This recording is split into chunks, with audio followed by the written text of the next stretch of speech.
What is good, guys? Lottery Stocks here. Welcome back to the channel. Welcome to the channel. If you're new, happy Good Friday. Yesterday, I posted something over on X regarding UBS and these legacy swaps. Okay, the CFTC put out a no action letter regarding the merger of UBS Group and Credit Suisse Group. I want to talk about this. I want to cover this.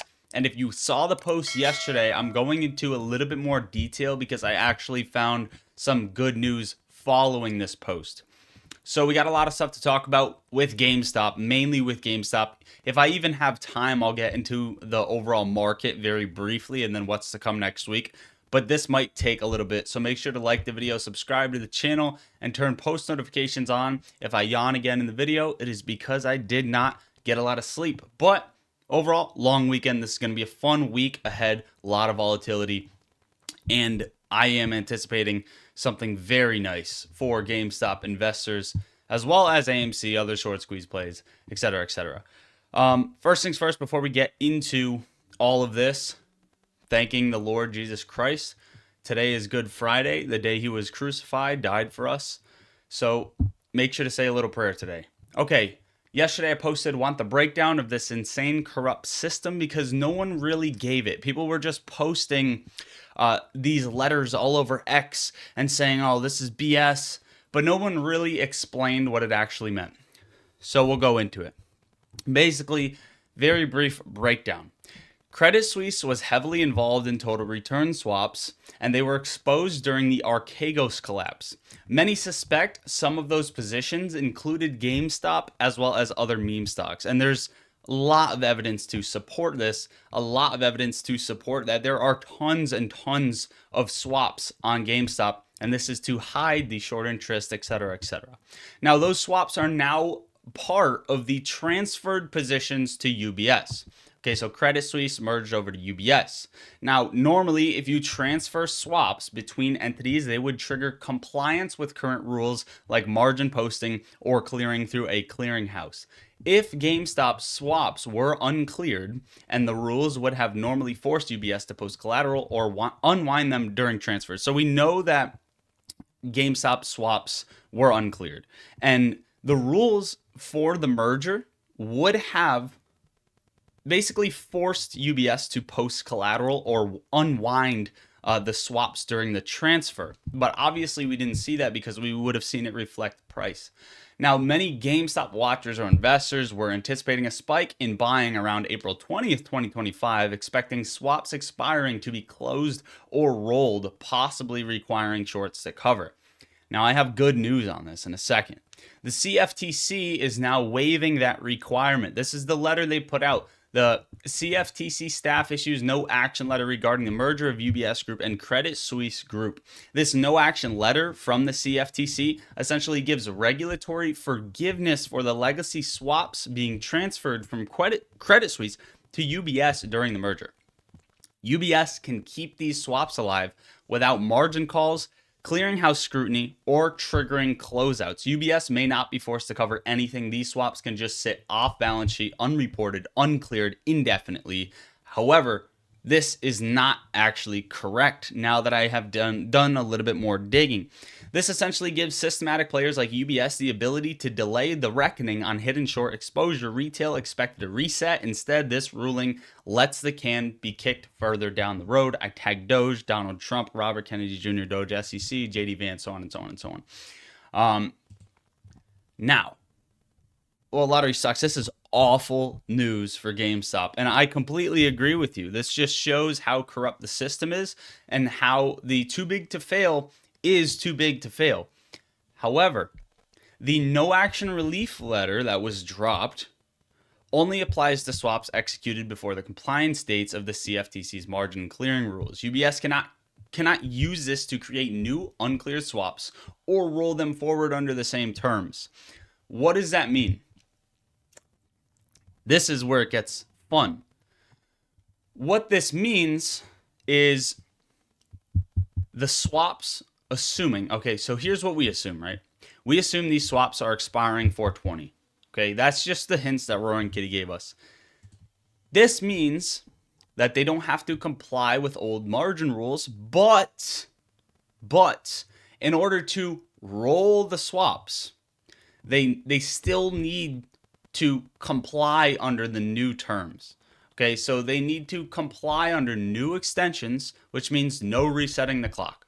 Okay, this is technically the way I see it. If I'm wrong, you can correct me on that. Now, the relief only applies to swaps that were part of a court-sanctioned transfer during the merger.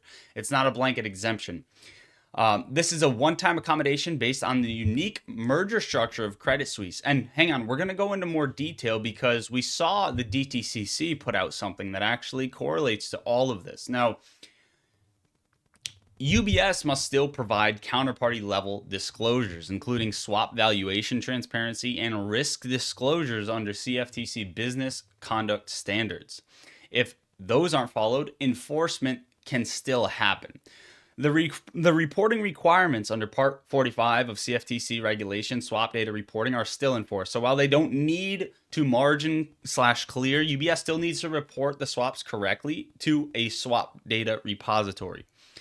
So what does this mean? It means that these swaps still will expire. And if their expiration is 420, they will still expire. Now, this doesn't extend their lifespan, the no action letter, but it still forces them to come under the new rules. Okay, so they're not falling under the old margin requirements, but they do, if they are expiring, have to roll them under new rules.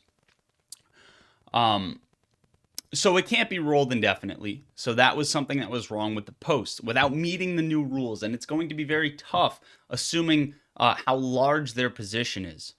So UBS will hold these legacy swaps until they expire naturally, probably trying to quietly wind them down or offload exposure via other hedges. Remember what I just said.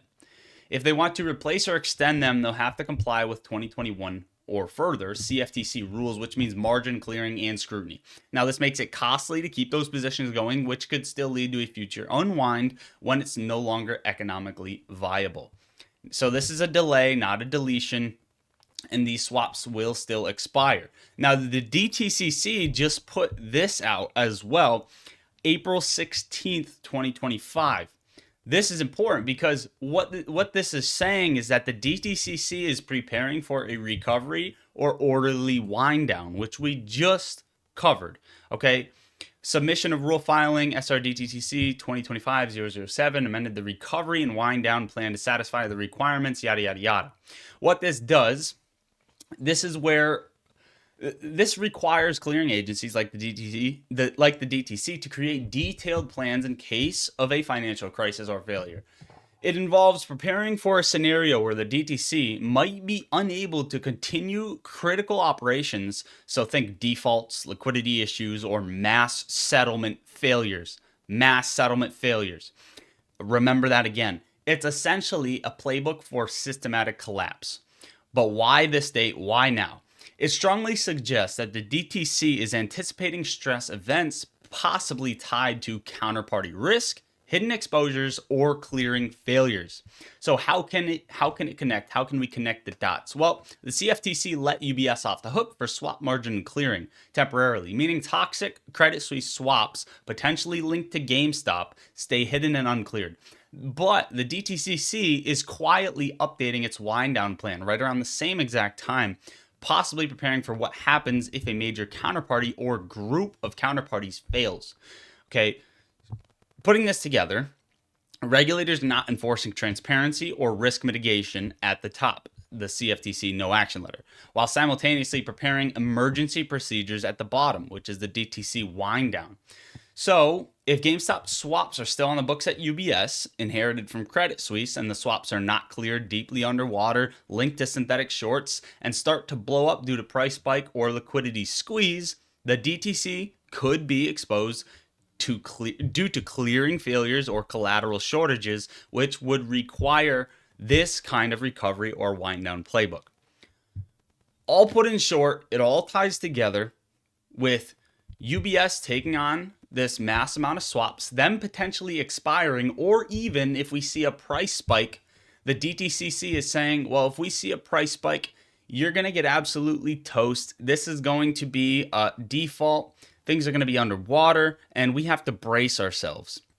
And this is why it all ties together. And then on top of that, last week we saw 4 straight days where 77.6 billion CAT system errors occurred.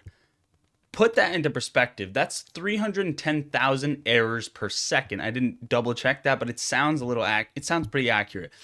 That's 310,000 errors per second of every minute of every trading day for hours for 4 straight days.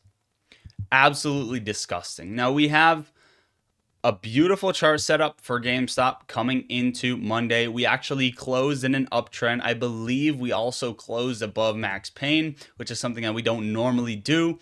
Put very simply, taking the most simpleton Roaring Kitty post, it's time. It's time for you to return my shares. 109 Buck Bunny returns. It's very simple. We saw Buck Bunny with all the GameStop stuff. All of this correlates. It's the easiest tin that you can do. 420 is the date that we are waiting for. Then he posts the GIF, give it to me, baby. Then you map out the 109 days from everything, and you get everything following this weekend, the resurrection of Jesus Christ on Sunday, and then the resurrection of GameStop stock, hopefully. So we have all of this stuff coming into Monday, and it's going to be a very, very exciting week. Now, I think this video is going to be pretty long if I were to cover the S&P 500 and everything that's to come. Very briefly, what I can tell you real quick is we also saw tons of dark pool orders come in on GameStop. They continue to come in. Institutions continue to buy. Call premium continues to spike. So we really have nothing negative coming into next week, except potentially the S&P 500. I'll just state one thing very quickly with the chart. We are set up for a huge drop or a huge move up this week. We're not set up to sideways trade anymore. I'm just going to put that out there right now. We're going to see volatility. It's going to be insane, and you're going to know which direction the market's going to go. That is what I will say. I'll leave it at that for the S&P 500. We could talk about a couple of other things. China just stopped buying liquefied gas from the United States. Trump is still trying to fire Powell, which will cause a lot of panic in the markets. Overall, guys, I will leave it at that for today's video. Make sure to share this video because this is important regarding the swaps. I will also make a post when this video goes up about these swaps regarding this post because this has almost 200 retweets right now. So a lot of people saw it.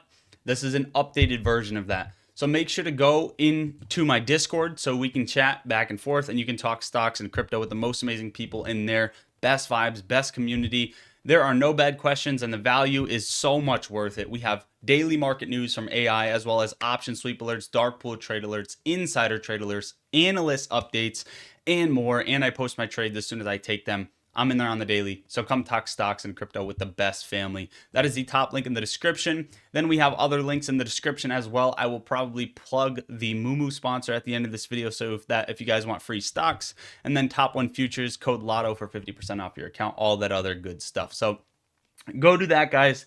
That is what I got for you for today's video. I love you all. God bless. Lottery Stocks out.